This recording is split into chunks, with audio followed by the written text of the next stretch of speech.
사람이 어떻게 살아야 인생을 잘 살고 세상에 무엇을 남기고 죽으나 정말 좋은 것을 남기고 죽는지, 그리고 또 어떻게 살아야 영광스러운 삶을 살 수 있는지, 그런 데 대해서 우리는 생각을 좀 더 해봐야 돼요.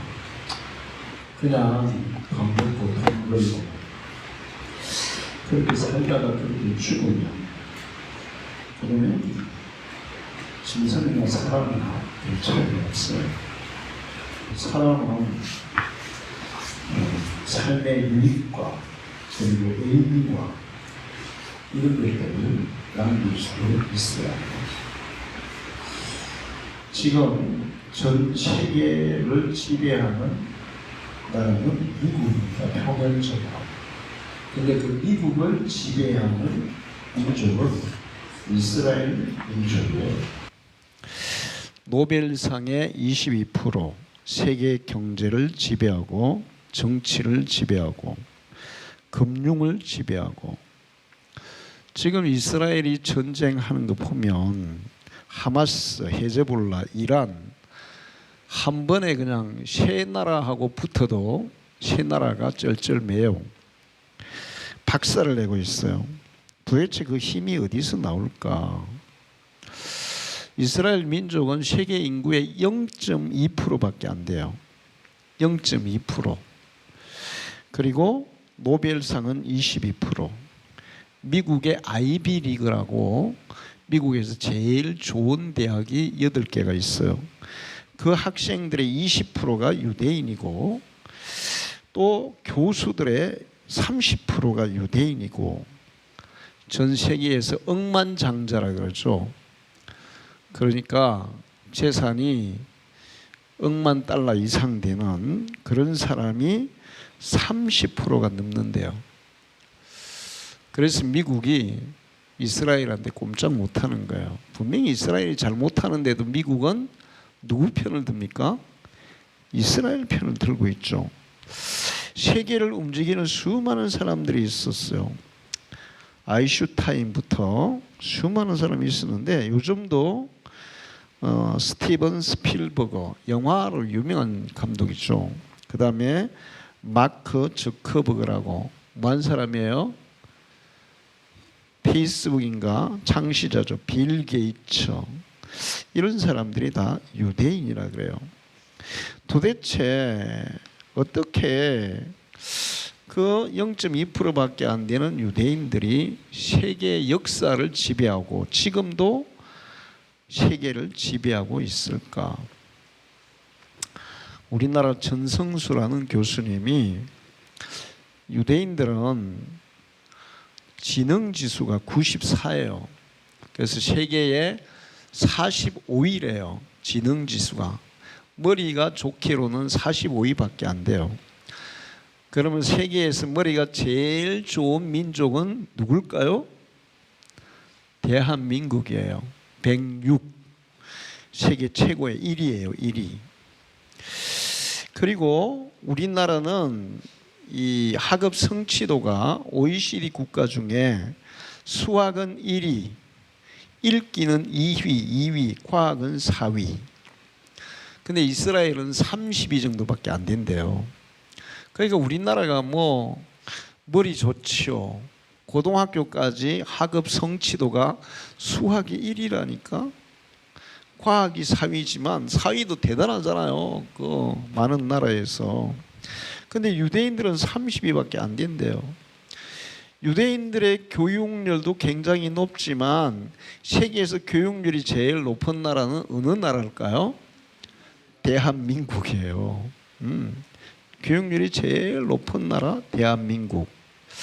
그런데 그 결과가 신통치가 않아요. 우리나라는 노벨상 받은 사람이 1명밖에 없는데 유대인들은 200명이 넘어요.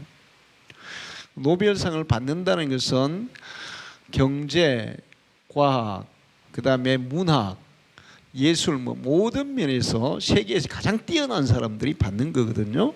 이번에 한 명 더 받았죠. 한강 문학상 받았죠. 우리나라 2명 받았어요. 유대인들은 200명 이상이 노벨상을 받았대요.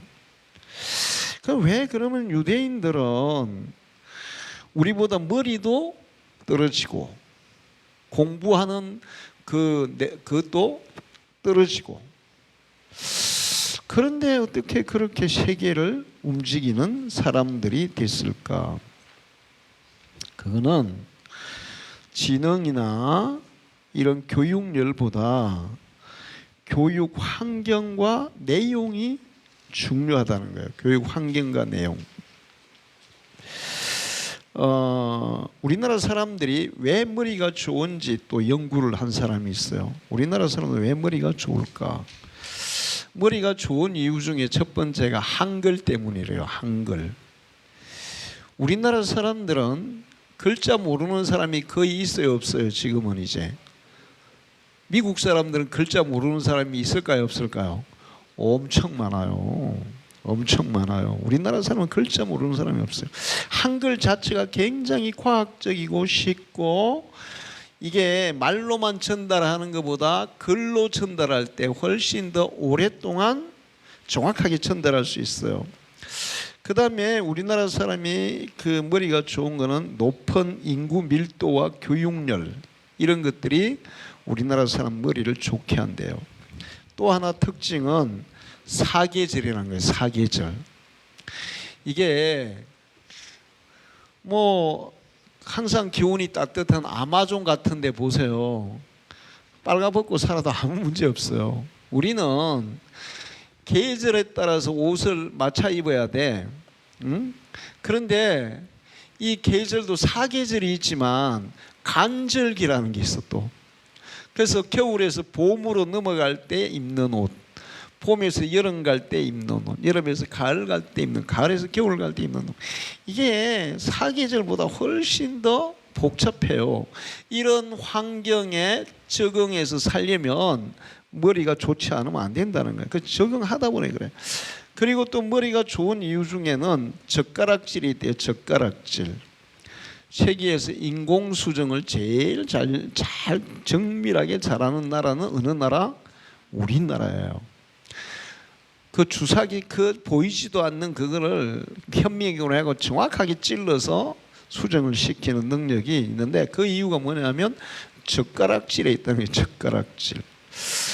머리가 좋은 이유가 또 역사와 전통이라는 거예요. 근데 그 역사가 어떤 역사냐? 전쟁이라는 거야. 많은 전쟁을 거치면서 거기에 적응하다 보니까 머리를 안 쓰면 안 되었다는 거예요. 그래서 이제 머리가 좋은데 왜 우리나라가 세계를 주도하지 못하고 유대인들이 주도할까? 타고난 두뇌가 결정하는 게 아니라 교육 방식과 교육 내용이 삶의 질을 결정하기 때문에 그렇다는 거예요. 그래서 제가 유대인들의 교육 방식이, 내용이 도대체 어떻길래 그런가 찾아봤어요. 근데 유대인들의 교육의 첫 번째 특징이 뭐냐 하면, 우리나라는 아이가 학교 갔다 오면 뭐라고 묻습니까? 딱 첫 마디가 뭐예요? 오늘 공부 잘 했니? 선생님 말씀 잘 들었니? 이렇게 해요. 근데 유대인들은 학교 갔다 오면 엄마들이 질문하는 게 뭐냐 하면, 오늘 선생님에게 무엇을 물어보았니? 무엇을 물어보았니? 이렇게 질문한다는 거예요. 그러면서 그 질문하고 토론하고 생각하는, 그러면서 거기에서 확실한 결론을 도출해내는 그런 능력을 길러준다는 겁니다. 우리나라는 그냥 야 이거 뭐야, 이거 교회에서 치는 총이야, 끝이에요 그냥. 근데 이 총이기는 총이지만 누가 만들었을까, 어떻게 만들었을까, 재료가 뭘까, 막 여기 질문이 엄청나게 많이 있을 수 있어요.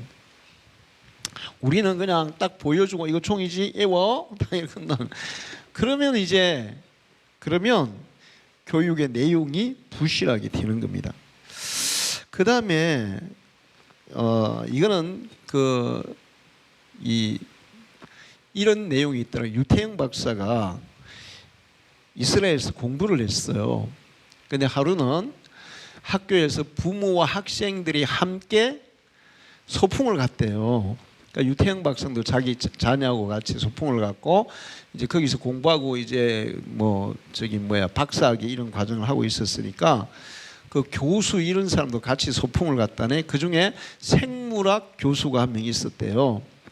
그래서 자기 딸하고 같이 소풍을 갔는데 가가지고 자기 딸이 꽃을 하나 이렇게 꺾어 왔더래. 아빠, 이 꽃이 무슨 꽃이야?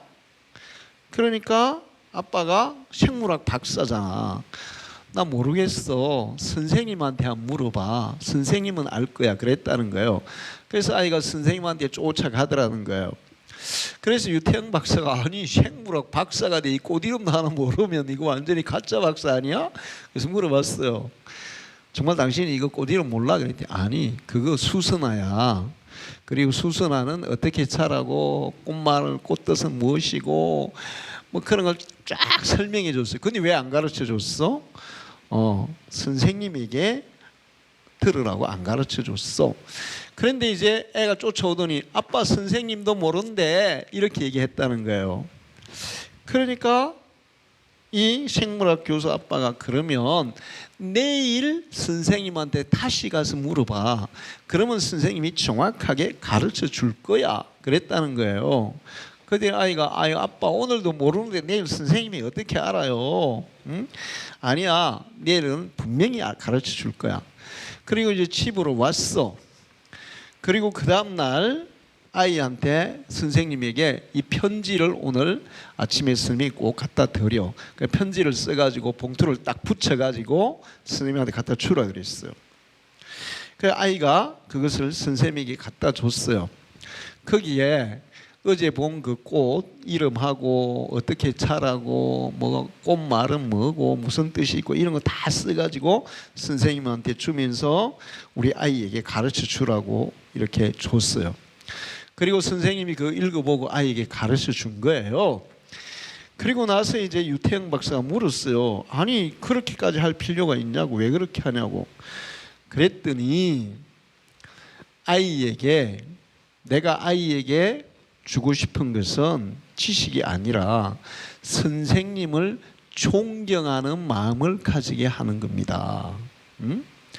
우리 아이가 선생님에 대한 존경심이 없으면 아이는 공부를 절대로 열심히 할 수가 없어요. 그런 식으로 교육을 하더라는 거예요. 제가 그 얘기를 읽으면서 참 부끄러운 느낌이 있었어요. 제가 우리 의성이 초등학교 때 학교에서 어떤 문제가 있었는데 그때 내가 너무 젊기도 했지만 뭘 몰랐던 것 같아. 그런 식으로 교육을 하기 때문에 사람들이 훨씬 더 발전적으로 간다는 거예요. 그 다음에 또 그 유대인들의 교육의 특징이 뭐냐 하면 천재에 대한 개념이 다르다는 거예요. 우리나라는 영재 발굴단 이런 TV 프로그램이 있었죠. 그럼 거기서 뭘 합니까? 천재들을 골라내는 거예요. 이렇게 뭐 바이올린 잘하는 천재, 수학을 잘하는 천재들을 이렇게 발굴을 해낸다는 거죠. 근데 이스라엘은 천재에 대한 생각이 우리하고 완전히 다르다는 거예요. 천재는 뭐냐? 하나님이 각자에게 주신 재능이 있는데 각자에게 주신 특별한 재능을 찾아내는 게 천재다. 그러니까 모든 사람은 다 천재라는 거예요. 그 재능을 못 찾아내서 천재가 안 되는 거지. 각자에게 주어진 재능만 찾으면 모든 사람이 다 천재라는 거예요. 우리나라는 그냥 각자의 그 타고난 하나님이 주신 재능, 능력, 달란트 이런 거를 찾아내는 게 아니라 그냥 어떤 특별한 분야를 잘하는 사람들을 찾아내는 거죠. 사람마다 재능이 다 달라요. 어떤 아이는 국어나 산수, 과학 이런 거 잘해요. 공부를 잘하는 거죠. 근데 공부 잘하는 아이가 노래도 잘할까요? 노래는 못하는 수가 있어요. 근데 공부는 못해. 그런데 노래는 잘해. 또 공부도 못하고 노래도 못하는데 그림을 잘 그려. 그것도 못하면 또 운동을 잘하거나, 아니면 그런 거 다 못하는데 봉사활동을 잘하거나 등등, 각 사람은 자기만의 독특한 하나님이 주신 달란트, 재능이 있는데 이스라엘의 교육은 그거를 찾아내는 교육을 한다는 거예요. 그러니까 사람들이 다 그런 교육을 받으면 다 어떤 사람이 되는 거예요? 다 천재가 되고 뛰어난 사람이 되잖아요. 응? 우리나라는 어떤 분이 그렇게 얘기하더라고요. 사자를 데려다가 개로 키우는 데가 우리나라 교육이다, 이런 얘기였어요. 나 옛날에 김해고등학교, 김해에서 옛날에 제일 좋았는데 어떤 생각이냐면 천재 데려다 바보 만드는 학교구나. 그런 생각 항상 했어요. 들어갈 때는 뭐 200점 만점에 180점 이상이라는 아이들이 들어갔어. 그 정도면 뭐 다 서울대 연고대 다 가야 돼요. 근데 졸업할 때 보면 서울대 연고대 한두 명도 못 가. 그건 뭐냐 하면 교육이 부실했다는 거예요. 근데 이스라엘은 자기 능력을 다 찾아가지고 소질과 재능을 찾아서 키워주기 때문에, 그래서 다 천재가 되니까, 그러니까 국민들이 다 수준이 높아지는 거죠. 이스라엘 백성들이 교육하면서 강조하는 단어가 있어요. 너는 베스트 원이 되지 말고 올리 원이 되어라. 사실 베스트 원도 좋은 거잖아요. 그런데 베스트 원은 여러 사람 중에서 그냥 한 명이 되는 거예요. 올리 원은 자기의 각자의 타고난 재능을 개발해서 그 분야에서 최고가 되는 거예요. 사실 여러분, 재능이 많은 사람이 성공할까요? 재능은 많지 않은데 특별히 한쪽에만 재능이 많은 사람이 성공할까요? 그래요. 한쪽에만 많은 사람이 성공해요. 이거저거 음악도 잘하고 미술도 잘하고 뭐도 잘하고 뭐도 다 잘하는 사람은 절대. 제가 초등학교 때 제가 항상 몇 번 얘기했죠. 우리 신정수라는 1년 선배가 있었는데 진짜 이 친구는 운동 완전히 막 날았어. 배구도 막 초등학생이 딱 점프해서 때리면 어른처럼, 어른들하고 태도 막 안 밀리고, 축구도 얼마나 잘하는지, 뭐 잡았다 하면 다 골 넣으면 얼마나 빠르고 잘하는지. 야구공을 던지는데 어른들이 딱 던지는데 50m도 못 가. 얘는 막 한 100m 막 던져버리는 거예요. 제가 초등학교 때 배드민턴을, 우리 그 초등학교 처음으로 배드민턴 라켓을 서울에서 형님이 사줬는데, 나 그거 열심히 집에서 많이 치고 연습했거든. 한번 학교를 가져갔어. 그랬더니 그 형이 한번 쳐보자 나보고. 그런데 한 두 번 딱 치더만은 나는 게임이 안 되는 거야. 그렇게 소질이, 그 운동에 대한 소질이 너무 좋아요. 근데 어느 날 소풍을 가는데 우리 선생님이 이런 얘기 하더라고요. 선생님 두 분이 같이 가면서 얘기해. 신정수 말이야, 쟤는 이것저것 너무 잘하는데 저런 애들은 나중에 성공 못해, 이러더라고요. 나 이해가 안 됐어요. 나는 5학년이고 그 친구는, 그 형은 6학년이고 쟤는 앞으로 성공하기 힘들어, 이러더라고요. 나중에 보니까 정말 얘가 초등학교 때 배구 하다가 중학교 가면 달리기 선수를 하고 고등학교 가면 축구를 했어. 성공하겠어요, 못하겠어요?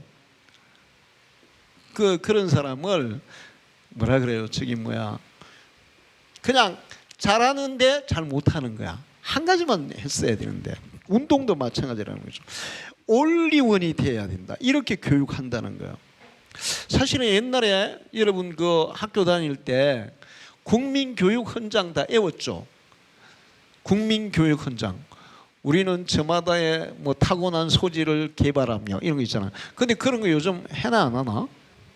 가영아, 국민교육 헌장 배워 안 배워? 그거 배워야 되는데 우리는 다 암기했어요. 나 거기서 제일 중요한 건 저마다의 타고난 소질을 개발하며, 자기가 타고난 소질을 잘 살려가지고 그거를 개발해야, 그래야 올리원이 되고 모두가 다 천재가 되고 뛰어난 사람이 되는 거예요. 그 다음에 유대인들이 그렇게 세계를 주름잡는 것은 책 읽기와 토론에 있다는 거예요. 부모들이 어릴 때부터 유대인들은 이거는 욱제하고 현미가 잘 들어야 돼요. 책을 읽어주는데 어떤 책을 읽어주냐? 글 없는 그림만 가지고 읽어주는 거예요. 그림만 가지고. 그림만 있는 책을 읽어주는 거야. 글을 읽어주는 게 아니야. 그러면서 이제 글을 책을 글 없는 책을 엄마가 지어내서 읽어야 돼. 그러면서 아이에게 막 물어보고 그러는 거야. 뭐 짬자래가 이렇게 날아가면 어떻게 되겠냐? 뭐 이러면서 이제 대화를 하면서 그렇게 글을 읽어준대요. 그리고 항상 글을 읽게 해요. 그리고 토론하게 한다는 거예요. 여러분, 우리나라 도서관은 떠들면 돼요, 안 돼요? 조용해야 돼. 입도 뻥끗하면 안 돼요. 책장 넘기는 소리도 내면 안 돼요. 그런데 세계에서 가장 시끄러운 도서관이 이스라엘에 있는데 이 도서관은 예시바 도서관이야. 이 도서관은 얼마나 시끌벅적한지 그냥 시끌벅적한 게 그게 당연하다는 거예요.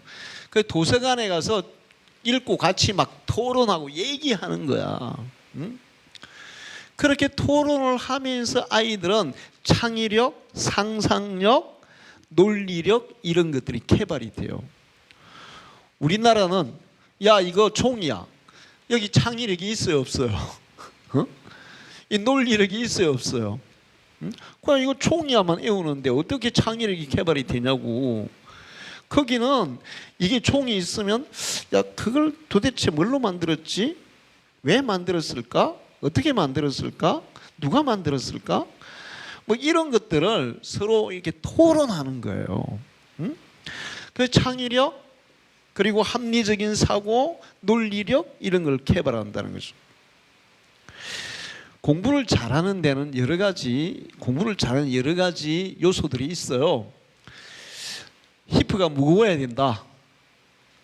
공부 잘하는 사람은 히프가 무거워야 돼. 자꾸 왔다 갔다 하는 사람 절대 공부 못해. 공부는 잘 못해.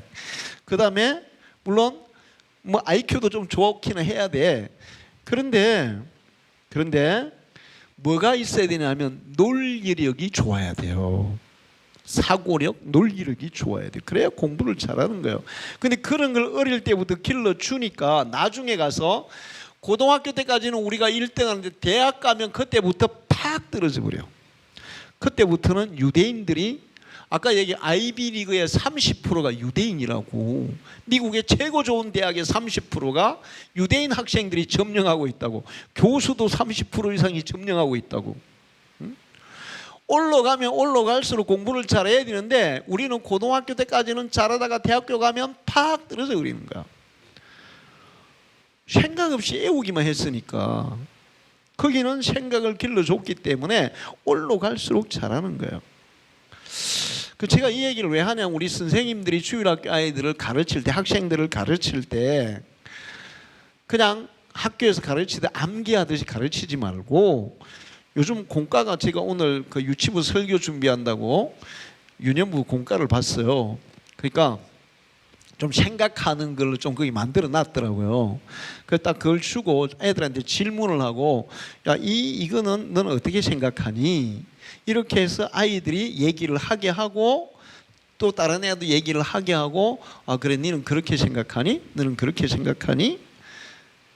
그러면 여기서 말하고자 하는 것은 뭘까? 그러면서 이제 아이들이 생각하게 하는 그런 교육이 필요하다고 그래서 제가 이 얘기를 하는 거예요. 유대인들의 교육의 특징 모든 것을 놀이로 한다는 거예요. 이게 중요해요. 공부는 놀이로 하면 재미있어요? 재미없어요? 뭐든지 놀이로 하면 재미있지. 놀이로 하면 재미있어. 제가 중학교 때 우리 학교 운동장을 넓히는데 그럼 우리 수업하다가 있잖아요. 1시간씩 빼먹고 막 흙 파가지고 산에서 흙 파가지고 막 바가지로 들고 나르고 세숫대에 막 끼고 나르고 막 그랬어요. 그거 하기 좋을까요? 싫을까요? 진짜 하기 싫었어요. 그런데 어떤 선생님이 있잖아요. 그거를 게임으로 시키는 거야. 게임으로 편을 딱 나눠가지고 자 지금부터 이게 여기 있는 흙을 빨리 옮기는 팀이 이기는 거야. 그래가지고 딱 시켜놨더니 애들이 막 얼마나 막 열심히 하는지 그 힘든 줄도 모르고 귀찮지도 않고 너무 재미있게 막 하는 거예요. 일도 게임으로 하면 재미있어. 공부도 게임으로 하면 재미있어. 교회의 교육도 마찬가지예요. 놀이를 같이 내. 그 유대인들은 부모들이 아이들하고 많이 놀아준대요. 같이. 그리고 그 아이들에게 물고기를 잡아주지 않고 물고기 잡는 법을 가르쳐주고, 그 다음에 또 중요한 게 있는데 아이들이 힘들잖아요. 우리는 아이들이 힘들면 어떻게 합니까? 부모가 다 해줘 버려요. 근데 유대인들은 절대 안 해준대. 끝까지 지가 알아서 하라 그러는데, 애들이 자전거 타고 가는데 비가 막 왔어. 그래가지고 막 흙탕물이 막, 그래도 그냥 내버려 둔대. 그냥 그런 거를 경험하면서 힘든 거를 적응하는 능력을 기르는 거야. 그러면서 그냥 내버려 둔대. 가다가 넘어져도 내버려 둔대. 그냥 네 스스로 일어나 봐야 돼. 아픈 만큼 성숙해진다고. 깨지고 다쳐봐야, 그래야 내가 이렇게 하니까 깨지고 다치는구나, 이런 거는 이렇게 조심해야 되는구나, 이런 것들을 배운다는 거예요. 힘든 것들을 스스로 하기에. 그리고 특히 숙제 같은 거 우리나라는 누가 해줘요? 부모가 다 해주거든요. 요즘 초등학교 아이들 있잖아요. 아이들이 다 못해요. 좀 과제가 좀 어려운 것도 있어요. 나도 초등학교 3학년 때가 정은이 숙제를 내가 다 해줬어. 그냥 글짓기. 아침에 갑자기 일어나 아빠 참 오늘 글짓기 해오라 그랬어. 그러면 내가 그냥 정은이 수준에서 글 지어주는 거야. 아빠 참 오늘 그림 그려오라 그랬어. 그러면 막 아침에 그냥 막 그림 막 정은이 수준에서 그려줘. 그 정은이 수준에서 그리고 지어줘도 내가 했으니까 항상 상 받아 오는 거야. 방학 숙제 내가 다 해주고 모든 거 내가 다 해줬어. 그런데 지금 생각해 보니까 안 해줬어야 되는데. 그런데 정은이는 다행히 4학년 되니까 내가 해주는 방식을 섭득해가 지가 스스로 하더라고요. 다행히. 그 다음에는 안 해줬어요. 그래서 유대인들은 어릴 때부터 스스로 하게 한대. 그래야 나중에 사회에 나가서 사회에 대한 적응력이 높아진다는 거예요. 응? 자, 그리고 이제 이 유대인들의 교육의 이 특징들이 그런 건데, 이 유대인들의 교육의 내용 중에 중요한 게 있어요. 두 가지인데, 하나는 토라고 하나는 탈무드예요. 탈무드, 유대인들의 지혜. 여러분도 탈무드 책 읽어봤죠? 유대인들의 지혜를 가르쳐주는 책이 탈무드예요. 그 내용 여러 가지 많은데, 탈무드 내용 중에 여우가 한 마리 있었어요. 여우가. 근데 포도밭이 있는데 포도밭에 울타리를 촘촘하게 쳐놔가지고 포도가 먹고 싶은데 들어갈 수가 없어. 그래서 여우가 딱 머리를 썼어요. 어떻게 들어갈까? 그러니까 쫄쫄 굶으면 홀쭉해져서 그 틈새로 들어갈 수 있겠다. 그래서 홀쭉해져가 들어간 거야. 그리고는 막 배부르게 실컷 먹었어. 막 며칠 동안 막 포도만 먹었어. 그러니까 어떻게 됐을까요? 살이 토실토실 쪄가지고 나올 수가 있어 없어? 못 나오게 된 거야. 그러면 거기 있으면 결국에는 어떻게 될까요? 잡혀 죽는 거야. 그래서 야, 이거 어떻게 나가지? 그래가지고는 거기서 고민하다 그래, 안 먹고 살을 빼면 돼. 그래가 쫄쫄 굶어가지고 들어갈 때 그 모습대로 돼가지고 홀쭉해가지고 나왔다는 거예요. 그러면서 야, 그러면 그렇게 어차피 들어갈 때 홀쭉하, 나올 때도 홀쭉하면 그러면 그렇게 힘들게 할 필요가 있나? 그런 걸 가르친다는 거예요. 탈무드에 그런 내용들이 있어요. 그 탈무드를 가르치고, 또 하나는 이스라엘의 율법을 토라가 율법이에요. 구약에 613가지의 율법이 있어요. 모세 오경부터 그 이후에도 율법이 있는데 613가지예요. 그거를 가르치는 거예요. 어릴 때부터 철저하게 물론 이제 이스라엘도 강조하는 교육이 있어. 수학, 과학, 물리 이런 것들을 굉장히 중요하게 가르친대요. 그런 것도 가르쳐요. 스템인가 뭐 그런데 그것도 탈무드, 토라와 함께 그 수학, 과학, 물리 이런 것도 열심히 가르친대요. 기술도 가르치고. 그런데 어릴 때부터 가장 기본적으로 해야 되는 것이 율법 교육하고 탈무드라는 거예요. 율법은 곧 하나님의 말씀이죠. 하나님의 말씀에서 삶의 지혜를 얻고 인간관계의 지혜를 얻고 인생을 살아가는 지혜를 얻는 거예요. 할렐루야. 자, 성경 말씀에서 지혜를 얻은 사람하고 사람들이 말하는 데서 지혜를 얻은 사람하고 누가 더 지혜로울까요? 성경에 왜 그러나 성경은 누가 말씀한 거예요? 하나님의 말씀, 하나님의 지혜를 우리에게 주신 게 성경이잖아요. 사람들이 지어낸 지혜보다 하나님이 말씀해 주신 지혜를 배우고 자란 사람이 훨씬 더 지혜로운 거야. 그래서 유대인들이 뛰어난 거예요. 하나님의 말씀의 지혜를 배우고 자라기 때문에 결국에 뛰어난 거예요. 탈무드도 마찬가지죠. 그런 걸 토론하면서 읽고 생각하고 그러면서 거기서도 지혜를 배워요. 자, 그렇게 하다 보니까 유대인들은 자궁암이 안 걸린대요. 유대인들은 자궁암이 안 걸려요. 자궁암 엄청 많잖아요. 왜 안 걸릴까요? 율법대로 사는 거예요. 여자가 생리할 때는 남자가 절대로 가까이 하면 안 된다. 가까이 하면 죽어. 그래서 그 다음에 또 난지 8일 만에 뭘 해요? 할례를 하잖아요. 이런 것들이 전부 다 자궁암을 방지하는 효과가 있는 거예요. 하나님은 그냥 괜히 할례만 하라 그런 게 아니야. 다 이유가 있어. 하나님의 백성이라는 표시로 할례를 하게 했지만 거기에는 실제적인 이득이 있기 때문에 그렇게 한 거예요. 그러니까 다 할례를 하고 생리하는 여자들한테는 가까이 안 하고 아기를 낳으면 남자는 39일, 여자는 60 며칠인가 이렇게 또 가까이 하면 안 돼. 이런 것들을 지키니까 자궁암이 안 걸린다는 거야. 그 다음에 유아 사망률이 세계에서 제일 낮은 나라가 어느 나라? 유대인들. 유아 사망률이 거의 없대. 그러니까 현민 잘 들어야 돼. 아기를 뱃속에 임신하고 있을 때 좌우지간 이게 나한테는 크게 문제가 안 돼. 그 음식이나 어떤 활동이. 그런데 아기한테 영향을 주는 건, 나쁜 영향을 주는 거는 산모가 다 안 하는 거예요. 그래서 유아 사망률도 낮고 감염병 있잖아요.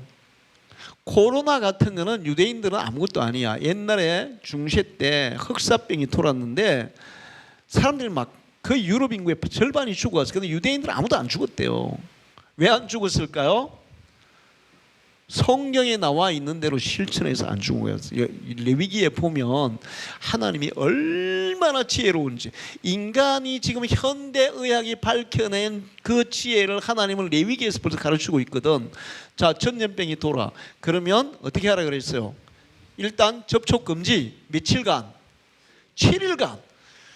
코로나 돌 때 며칠간 접촉 금지, 7일간. 그래도 의심이 되면 또 며칠간 접촉 금지, 7일간, 14일간을 격리를 시켰다니까. 그럼 우리 코로나 때 처음에 며칠간 격리시켰어요?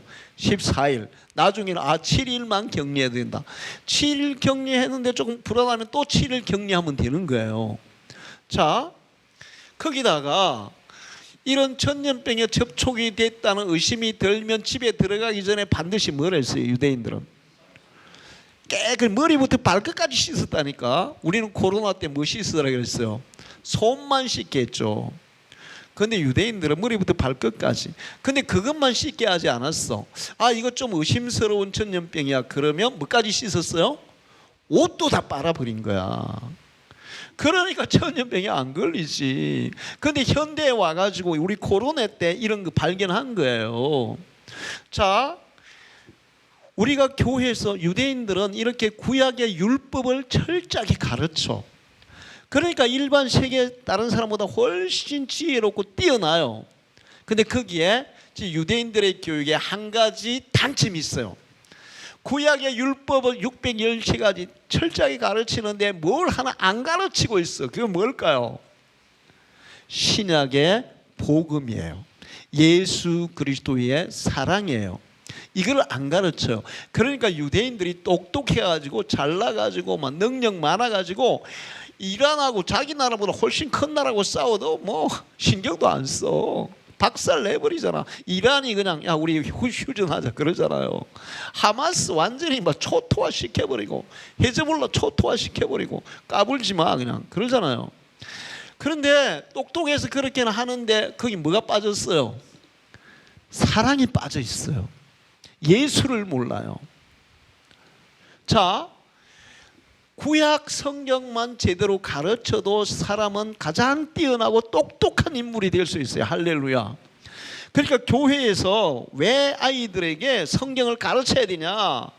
그 아이가 정말 똑똑하게 바르게 인생을 잘 살아가려면 뛰어나게 살아가면 성경을 배워야 돼. 그런데 이스라엘은 신약을 안 배우기 때문에 굉장히 난폭하고 인정사정 없어요. 그냥 때 들면 반 죽여버려다. 그게 그냥 옳은 거냐? 옳은 게 아니잖아요. 우리는 그런 구약의 지혜와 함께 신약의 사랑을 같이 배워서 사랑과 지혜를 같이 실천하면 훨씬 더 뛰어난 인물이 될 줄 믿습니다. 교회는 성경을 가르쳐야 돼요. 성경을 배우고 성경의 사고방식을 가지고 성경을 실천하고 사는 사람이 세계에서 가장 뛰어난 나라, 뛰어난 민족, 뛰어난 사람이 될 줄 믿습니다. 여러분이 이거 사명감을 가지고 내가 가르치고 있는 아이는 내가 지금 가장 정말 뛰어난 아이로 나는 가르치고 있어. 그런 자부심을 가지고 성경을 열심히 가르치십시오. 가르치는 방법을 아까 얘기했잖아요. 일방적인 주입보다는 토론식으로 하는 게 좋고 아이들이 발표하게 하는 게 좋고 가능하면 놀이를 하는 식으로 하는 게 좋고. 그래서 제가 항상 이제 아이들에게 그렇게 얘기해요. 우리 아이들에게 공부를 즐겨라. 아니 공부를 어떻게 즐겨요? 공부를 제가 예수 믿고 신학대학을 가니까 있잖아요. 공부가 너무 재미있는 거예요. 너무 재미있는 거예요. 제가 공부가 너무 재미있더라니까. 그러면 신학이 그러면 쉬운 걸까요? 어려운 걸까요? 어려운 거예요. 그건 너무 재미있는 거예요. 그 재미있게 막 하니까 물어보세요 사모님한테. 올 A만 받았어요. 올 A. 등록금 안 되고 다녔거든. 공부가 재미있는 사람을 누가 이길 수 있어요? 교회 성경 공부도 마찬가지야. 재미있게 해야 돼. 즐겁게 해야 돼. 가능하면 놀이식으로 하고 가능하면 토론식으로 하고 그러면서 야 성경 공부가 이렇게 재미있네. 교회에서 공부가 이렇게 재미있네. 그래서 아이들이 흥미를 가지고 참여하도록 우리가 그렇게 우리 선생님들이 노력할 필요가 있고 성경 교육이 정말 사람을 발전시키는 것뿐만 아니라 나라를 발전시키는 그런 중요한 도구라는 사실을 알고 더 열심히 하나님의 말씀 구약과 신약을 골고루 아이들에게 가르치기를 축원합니다. 기도하겠습니다. 하나님 아버지, 이후에도 교육기관 헌신 예배로 하나님께 영광 돌리며 귀한 말씀을 들었습니다. 이스라엘 백성들의 교육 방법을 우리도 배우게 해주시고 그들이 가르치는 하나님의 말씀, 구약의 말씀과 신약의 말씀을 다 같이 아이들에게 가르쳐서 정말 뛰어난 사람이 될 뿐만 아니라 사랑을 가지고 세상을 유익하게 하는 그런 하나님의 일꾼들을 키우는 우리 방주교회 되게 해주시고 또 이를 위해 수고하는 선생님들에게 주의 은혜와 지혜와 능력을 입혀주셔서 정말 아이들을 재미있게 유익하게 하나님의 말씀으로 양육할 수 있도록 하나님 도와주시옵소서. 예수님의 이름으로 기도하옵나이다. 아멘.